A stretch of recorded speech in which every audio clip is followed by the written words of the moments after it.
Niteka n'umunezero ntangere vy'ugusubira kubana namwe banywanyi bacu mubana natwe mu makuru n'ibiganiro vya misi yose dushikiriza kuri no mbonesha kure yacu kandi yanyu Muhuza TV.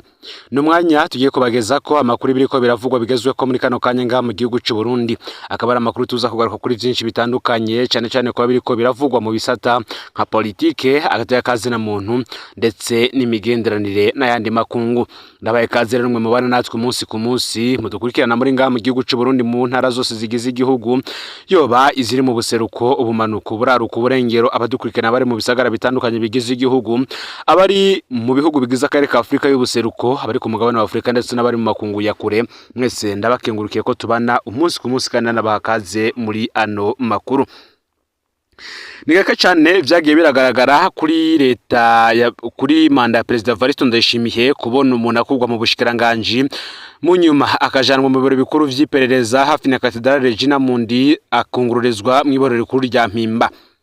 Ni ibintu kandi bitari bimenyerewe kubona kimwe mu bihangange mu butegetsi bita abagwizatunga uyu uba yarafashije byinshi cyane intwaro ya CNDD-FDD nawe yinjizwa mu Mpimba. Aba bompi rero yoba uwahora ari umushikiranganje Claude Nzobaneza be na wa Kenya barajoro rya mbere mu iboro rikuru rya Mpimba. Kuri ubu bikaba bivuga ko bamaze kurarayo iminsi ibiri. Benshi rero bakaba ariko baritiranya uyu Claude Nzobaneza batazira wa Kenya ndetse na General Majoro Aloys Ntakarutimana bata murantunge General Major Christophe Manirambona batazira wa Kenya. Aba bose baratandukanye ntaho bahuriye. Bamwe bati General yapfunzwe ariko si General yapfunzwe ahubwo hapfunzwe ikindi gihangange cari cegeye ubutegetsi bwa President Evariste Ndayishimiye. Uretse General Bunyoni gusa yagijwe kugaragaza gutembagaza ubutegetsi bwa President Ndayishimiye, Claude Nzobaneza abaye wa mbere mu bashikiranganje ba Evariste Ndayishimiye yinjije ibohero. Ni nawe kandi mutegetsi wa mbere wo hejuru apfungiwe ibijanye no kujya ibiturire kuva ku ntwaro ya CNDD-FDD ifashe ubutegetsi mu mwaka wa 2025 nkuko tugira tubigaruke ko. Ufyonde subscribe canke sabone niba utarafyenda ko kugira ngo tushucikanwe nadushikiriza. Usangiza no makuru bagenza aho bari hose kugira ngo nabo baje bari mu bambere bashikirwa nabi biriko biravugwa bigezwe ko nga mu gihugu cy'u Burundi hanze imbibe z'igihugu cy'u Burundi ndetse no mu makungu ya kure n'Umuhuza TV.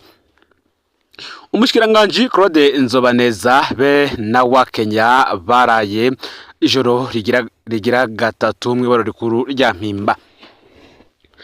Hari gihe cy'isaha 10 n'igice z'umugoroba kwigerekerezo y'indwi ndamukiza uyu mwaka wa 2026 niho bano banyororo binjizwe mu ibaro rikuru rya Mpimba inyuma y'indwi zitari nke mu busho bw'iperereza i Bujumbura.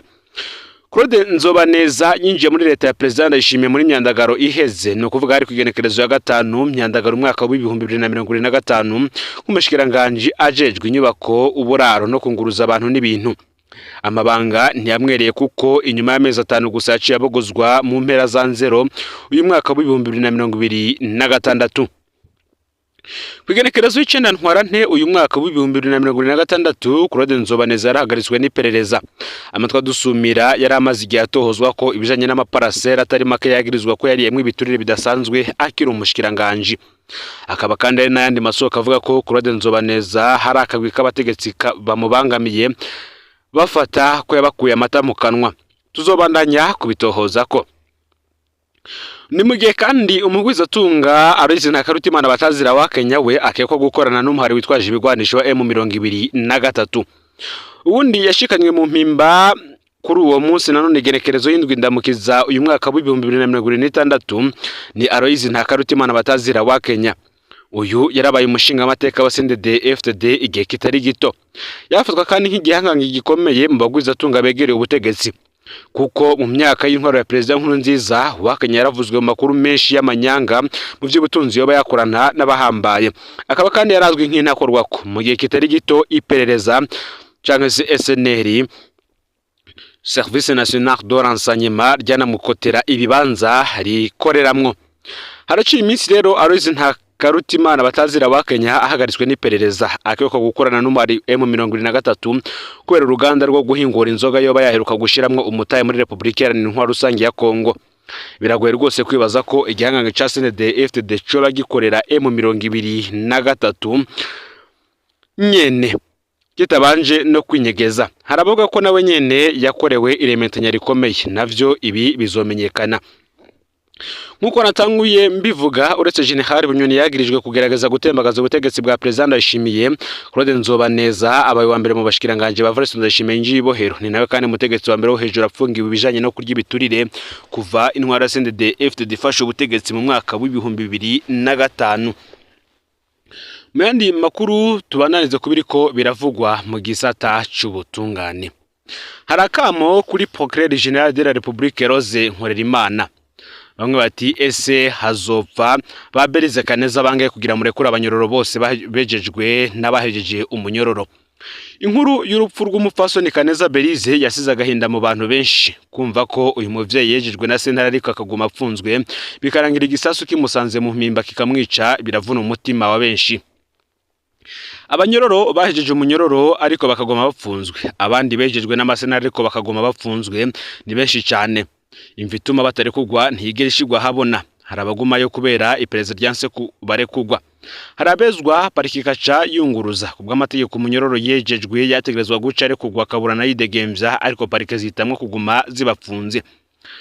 Nyakubahwa mushikiriza manza kizigenza wa Republika, iyumvire gato umunsi wahuye n'umwana wa Berize Kaneza mu myaka nka 20 iri imbere, hanyuma umwana akakubaza ati ni wewe wagumye upfunze mama yarekuwe, hanyuma igisasu kimusanga mu mpimba kiramwica, ese uziregura gute? Uzovuga ko ari abandi ba procureur babikoze kandi wewe utanga amategeko kuri ba procureur bose bakayubahiriza? Abakuzi bose bavuga ko uri umupfasoni wubaha Imana kandi wankakarenganyo. Ese none bigenda gute ngo ntufate ingingire kuri abanyororo bose bejejwe n'amasentare be n'abajeje iminyororo bakatiwe? Wemera gute kwambara ako karenganyo? Ese yabuze iki ngo ufate ingingi ituma ivyo bintu bihagarara? Urupfu rwa Berize Kaneza ngo rwari rukwiye kugurura amaso y'ubutungane bwose bw'u Burundi. Birabaje kubona mutigeze munashika mu mpimba kuremesha abasigaye inyuma y'ivyabaye mu ndwi iheze. Ariko kwizina rya Berize Kaneza nimwerekana umutima wa kivyeyi musohore abategerezwa kurekugwa abose. Ibi akaba ari nibisabwa kandi n'amashiramwe atandukanye, harimo ayaharanira agateka k'abakenyezi ndetse n'agateka kazina muntu. Mu yandi makuru ariko aravugwa, reka tubananize n'ubundi kubiriko biravugwa mu gisata c'agateka kazina muntu. Imyaka 5 yarumanye inzego z'iperereza zarahamye umuryango ku rugero rudasanzwe. Hari kwigenekerezo y'umunani ndamukiza umwaka w'ibihumbi 2021 isaze neza igitondo, Martin Bashirayishize yari agurisha amayinite ya Rumiteri akongera agafasha abakeneye guhana amafaranga kuri Rumikash na Ecocash nk'uko yari asanzwe abikorera ku ibarabara bita Avenue de la GRR mu gisagara ca Bujumbura.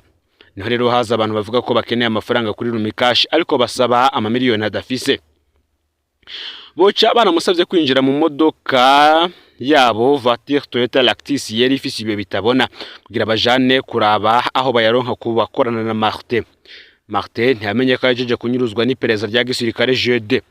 Abiyo baguye mu gahundwe, hari umusirikare yakora mu biro bikuru vy'igisirikare Etat Major General abandikiye ko Martin Blaise Bashirayishize yarajeje kunyuruzwa n'iperereza ry'igisoda, mbere abarungikira n'ifoto yiwe.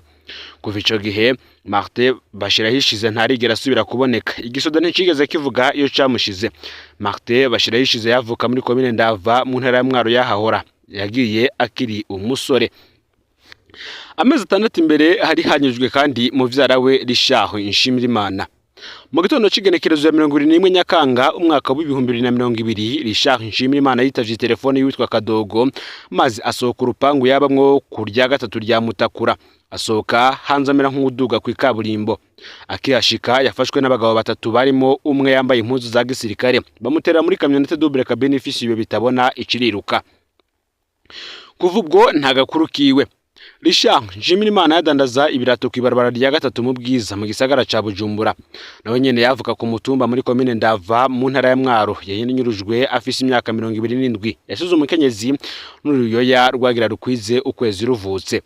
Abamujanye bari abasirikare bo mwiperereza. Kuvuga igisoda nikirigera kivuga iyo camushize nkuko vyavuye bigenda kuri muvyara we Martin Bashirahishize. Suwo gusa yanyurujwe kuko namurumuna we Ale Bashirahishize yishwe muri mukakaro umwaka w'ibihumbi 2021. Inyuma amezi 3 gusa Martin Bashirahishize anyurujwe n'iperereza, murumuna we Ale Bashirahishize nawe yahavuye aburwa irengero ku igenekerezo ya 27 ukwezi kw'indwi umwaka w'ibihumbi 2021. we ntivyagenze nk'abo bandi. Haciye amezi igipolisi cumvise hariko arashigwa habona ayo makuru, maze Petero Nkurikiye umuvugizi w'ubushikiranganje bw'umutekano akaba akunze no kuvugira iperereza yaciye atanga itangazo aremanga ko Ale Bashirahishize yishwe n'igipolisi. Ico gihe yavuze ngo bamwishagira tere grenade abapolisi. Icatangaje abantu n'ingene ivyo bintu yabivuze aciye amezi bibaye cane kubera yumvise ko rimwe mushiramwe riharanira agateka kazina muntu Fokode ririko rirabaza irengero ry'uwo muntu. Ngase kuki bitari vyavuzwe bikiba. Abakoze ayo maroregwa ntibigeze babazwa ivyo bakoze, ahubwo n'ubu ngo baracidegembya. Nkuko amakuru adushikira abivuga, kuva Martin Bashirahishize anyurujwe n'iperereza ya gisirikare haciye abaho kwimonogoza muri urwo rwego. Mu mwaka wa 2021 iperereza rya gisirikare ryakoze ibara mu Burundi. Hashizweho akagwi kabicanyi karuhariwe kari karongowe na Adjudant Major Onesphore Ndayishimiye batazira Bladok. Reverend Ndikuriyo yaraherutse guhabwa kurongora umugambwe CNDD-FDD. Nawe ashira akagwi kajejwe iperereza ku cicaro c'umugambwe agaha gukorana na kakagwi ko muri JD. Mu mugambwe ako kagwi kari karongowe na Adjudant Vianney Rwasa yarasanzwe agendanira Reverend Ndikuriyo. Umugambwe watanze imodoka yo mu bwoko bwa kamionete Toyota Hilux double cabine yari ifise ibe bitabona ihabwa kakagwi kari kajerwa kunyuruza abantu. Amafaranga bakoreshwa muri ivyo bikogwa yatangwa na komiseri Lazare Mvuye kure yarajejwe imigambi iterambere muri CNDD-FDD. Ako kagwi kahabwa amategeko n'icegera c'umukuru w'iperereza rya gisirikare Lieutenant Colonel Libere Niyonkuru. Twibutse ko umukuru w'iryo perereza yari Colonel Ernest Musaba. Ako kagwi karakuye intara zose z'u Burundi kagenda karanyuruza abanyagihugu batigeze basubira kuboneka. Mwishiramwe Fokode bafise abarenga 60 banyurujwe nako kagwi uwo mwaka. Amakuru bafise akavuga ko ata muntu yanyurujwe n'aka kagwi yashobora kumara iminsi 2 akiri muzima. Muri gitugutu umwaka w'2021 Fokode yarashoboye gushira habona ko atari documentation yariko iranyuruza abarundi, ahubwo yari renseignement militaire. Jede ibonye ko ivyayo bigiye habona icihagarika ayo mabi muri Munyonyo umwaka w'2021. Muri Kigarama umwaka w'2021 kandi Colonel Musaba yaciye akurwa mu mabanga. Lieutenant Colonel Libere Niyonkuru, Adjudant Major Onesphore Ndayishimiye na Adjudant Jean Bosco Ishakiye nabo barapfunzwe gato muri documentation, hanyuma bararekugwa baca barashimirwa barungikwa mu bikorwa vyo hanze y'igihugu. Ya modoka yakoreshwa n'iperereza rya gisirikare mu kunyuruza abantu yavuye igurishwa. Mu mugambwe Lazare Mvuye kure yahavuye yankwa bikomeye arakugwa amabanga. Ubu ngo ni pastori. Adjudant Vianney yahavuye yankana na Reverend Ndikuriyo mbere arafatwa arapfungwa mu mpimba. Ariko imyaka 5 aba bantu bakoze amarorerwa batavuze iyo bashize indiri z'abarundi banyuruje mu mwaka w'2021 nkuko meshe mashiramwe aharanira agateka kazina muntu abivuga. Ni mugihe kandi hari abapolisi berekanywe na Petero Nkurikiye umuvugizi w'ubushikiranganje bw'intwaro y'agati mu gihugu iterambere rusangira umutekano, ariko ivyo yatangaje bikaba byari bikomeje kwibazwa ko na benshi mbere abandi bakavuga ko aba yatangaje n'ubundi ari abantu bari ntakorwa ko n'ubundi bazobandanya bidegembya. Bari abapolisi babasuma aba banyuruza umuntu kumwe nyene iperereza ribikora, hanyuma batwaye bagaca bamutera ubwoba ko bamutwaye kwicwa mu iperereza mu gihe atobaha amahera. Uyu wanyuma bamwatse miliyoni 15.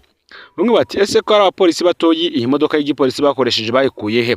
Ko yo ataco Petero Nkurikiye yivuga ko mu giperereza rizobandanya ngo gufata abantu nk'iri banyuruje abakora ibi ntibazobura. Kubera iki gufata abantu bitokwama bikogwa uko amategeko bivuga? Maze baje gufata umuntu bakivuga bakerekana umutahe bagasiga babwiye umuryango iyo bajanye wabo, gutyo aho bidakozwe umunyagihugu akanka kugenda mbere n'umuryango wose ukavyanka kubera bizoba bibonetse ko ari inkozi zikibi. Hari dosiye yabo turiko turatohoza ko cane ivuga abaribo, gusa igihari nuko mu makuru dufise aba bose bagendanira umukuru w'igihugu Perezida Varisito Ndayishimiye. Aba rero bikaba biriko biravugwa yuko hari ubwoba n'amakenga menshi mu banyagihugu ko bashobora kutazomara kabiri mu nyororo canke se bariko barahanwa bikwiye. Mu yandi makuru ariko aravugwa, reka dusoreze kuri iyi nkuru ivuga ko Burundi na Ethiopia ngese vyo babihuriye kuki. Ibi nivyo benshi bibaza mu bahinga bibijanye na kahise. Imigenderanire hagati y'u Burundi na Ethiopia ifise imizi miremire mu mateka ya politike ya Afrika, cyane mu rugamba rwo kwikukira no mu ciyumviro cya Afrika yunze ubumwe panafricanisme.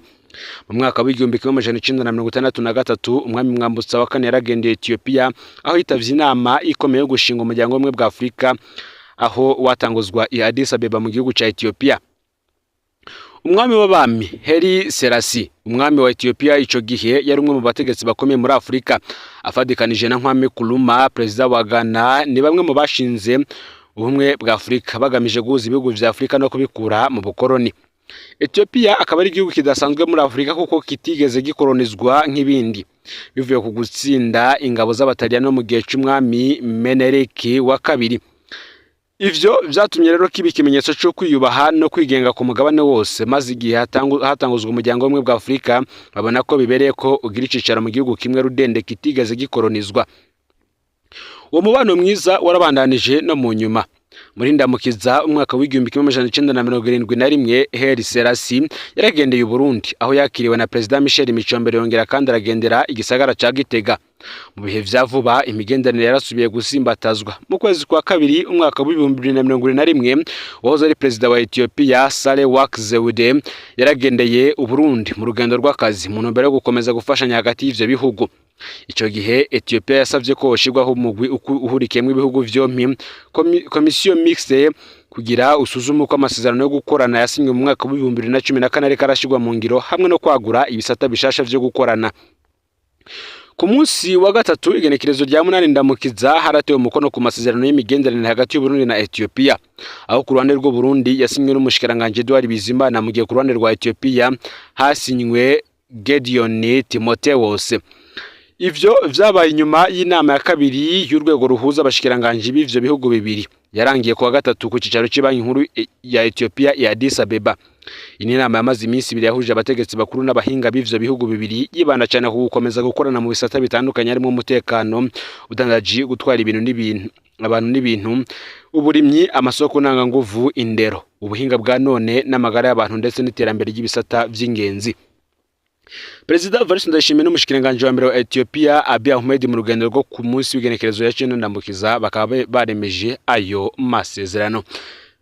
Ngayo rero amakuru yaragezwe ko muri kano kanya. Ufyonde subscribe canke sabone niba utarafyinda ko kugira ngo tuzucikanwa nadushikiriza, usangize ano makuru bagenza wabare hose kugira ngo nabo baje mu bambere bashikirwa n'ibiriko biravugwa bigezwe ko yoba mu gisata ca politike, agata yakazira muntu, ubutungane, imigenderanire ndetse n'ibindi byinshi biriko biravugwa bigezwe ko ijya nino.